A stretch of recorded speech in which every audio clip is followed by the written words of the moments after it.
Hello, stationery lovers. Today I want to talk about wrapping samples of washi tapes or PET tapes that come with release paper.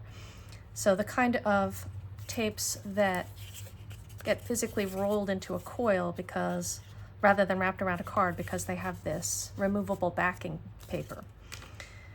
As a tape addict, as a tape collector, I've seen a lot of different ways of doing this over the years, but the most common way is like this tape that I have just received in the mail today, to use a little piece of tape to stick the loop together to hold in place. And another common way is to use these mini rubber bands that you can order. Often they're listed as being for pigtails for little kids. They're these mini rubber bands with a lot of stretchability, and once they've been onto a tape roll, they tend to look more stretched out afterwards, like this one. So they start looking really tight and then they stretch out more and more over time. So at first, when I first ordered them, I thought I'd gotten the wrong thing because the ones I'd received were always much more loose and thin. But these will actually look more like the thin stretched out bands over time. Okay, so one of the main ways that I like to wrap these tape samples is to put a protective piece of paper between the rubber band and the tape, just so that it won't get stretched out. So this could be anything from an ordinary colored or blank strip of paper to something fancy, like I often prefer to use pieces of small memo paper or paper ephemera that I've ordered packs of, so as a sort of bonus surprise gift for whoever I'm sending the happy mail to. So this is a tortoise with vase and plum blossoms design on a paper from Japan. Here is a slim, small ephemera memo pad by Raw Market Shop in Singapore. Sometimes I'll use a loose die-cut washi sticker that has a backing on it, or even another strip of tape or sticker roll as a gift around the tape that I'm wrapping. So then I put the tape over the gift or over the strip of paper, straighten out the band so that it's flat, and then use my fingernail to make it even all the way around. And then when I'm sending more than one tape roll together, I'll then put 2 or 3 of them into a small paper or plastic baggie and decorate the outside of that, or slip in some other little goodies to make the packaging fun to open. The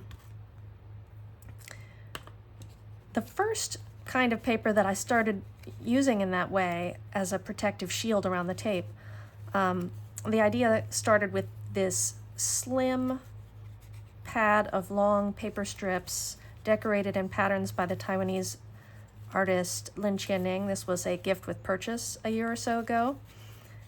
And so for other stationery collectors, it might be fun because they'll recognize her designs and her artwork.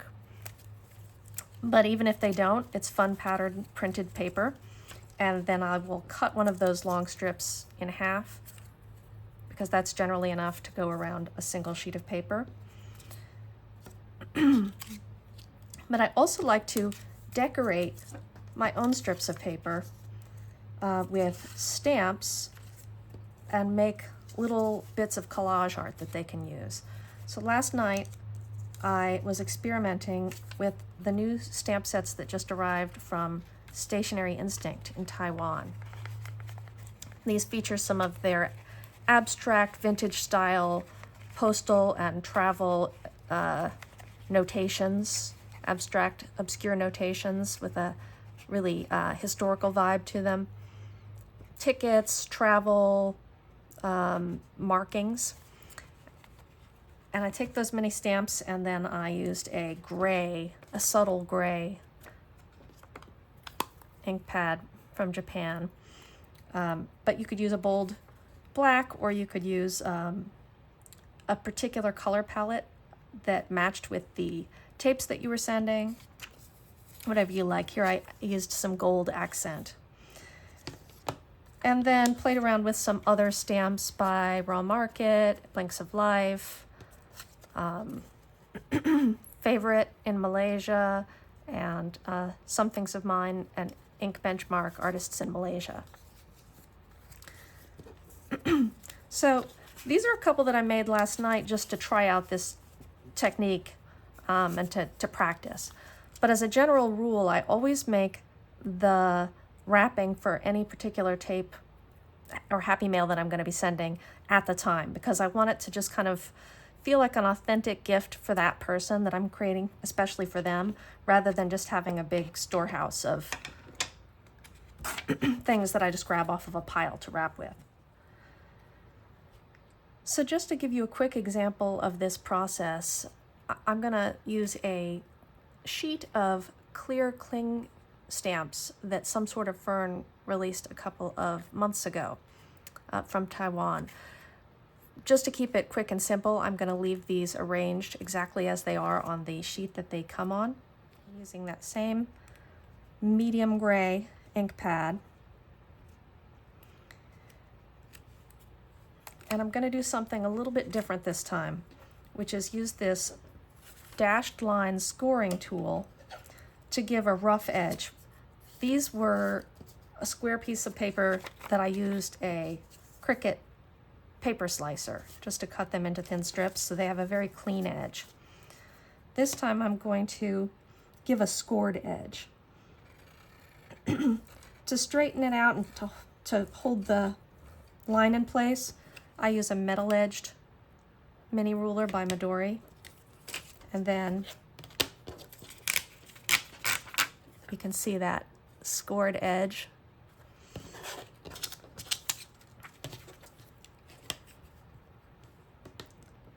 I'm going to remove both outside edges, cut this into 2 thinner strips for separate tapes.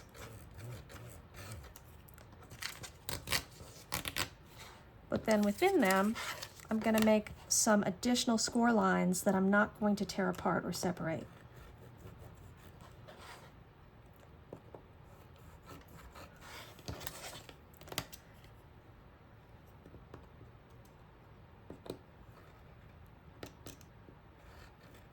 You can see that when I'm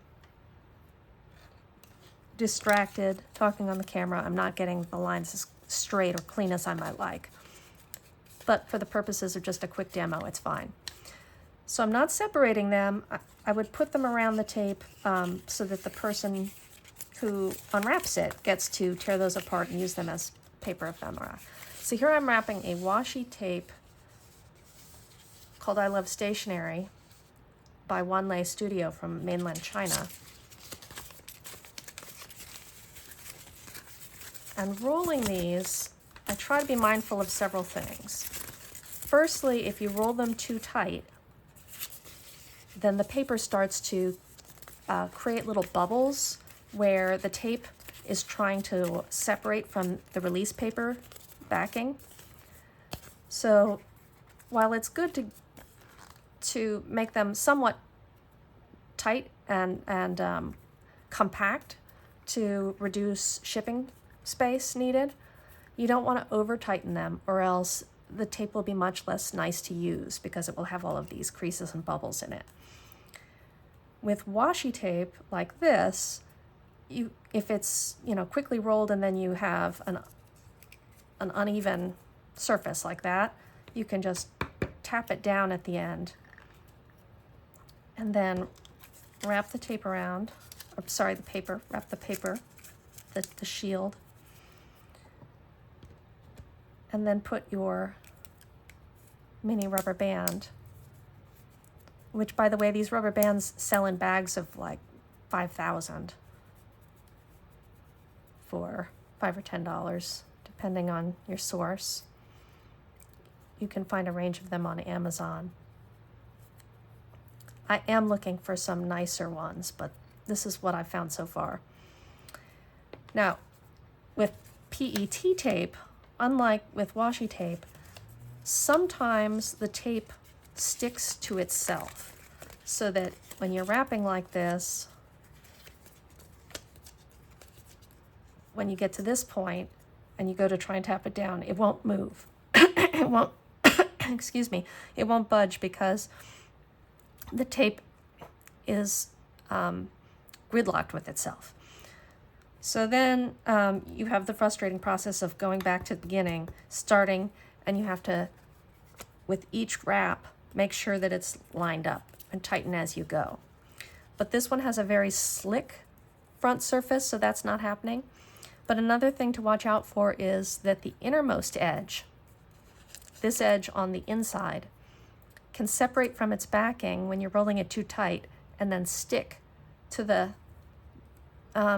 tape itself, so that when they finish unwinding their roll, they get a tape mess at the end.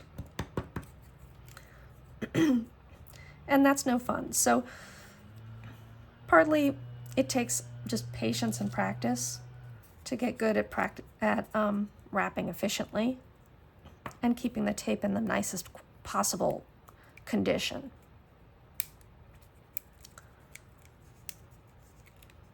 I think I'm gonna have to start getting a glass of water to have nearby when I make these videos, because my voice dries out.